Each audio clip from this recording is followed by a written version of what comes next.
इकडे ही सगळी चर्चा रंगलेली असताना फोडाफोडी सुरू असताना दुसरीकडे विधान परिषद उपसभापती पदाच्या निवडणुकीत संख्याबळ कमी असूनही महाविकास आघाडीनं निवडणुकीत उतरण्याचा निर्णय घेतला। मवियाकडून मुंबई शिक्षक मतदारसंघाचे आमदार आणि शिक्षण क्षेत्रातील ज्येष्ठ अभ्यासक जगन्नाथ मोतीराम अभ्यंकर यांना उमेदवारी देण्यात आली। ठाकरेंच्या शिवसेनेचे नेते अंबादास दानवेंनी ही घोषणा केली। उद्या होणाऱ्या निवडणुकीकडे आता राज्याच्या राजकीय वर्तुळाचं लक्ष लागलंय। महाविकास आघाडीची संख्या तुलनेने कमी असली तरी लोकशाही प्रक्रियेत सहभाग घेणं महत्त्वाचं असल्याचं दानवेंनी स्पष्ट केलं।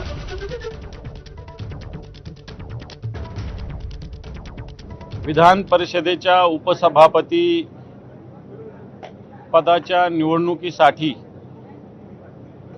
महाविकास आघाडीच्या वतीनं विधान परिषदेचे सदस्य ज्येष्ठ शिक्षण तज्ञ असणारे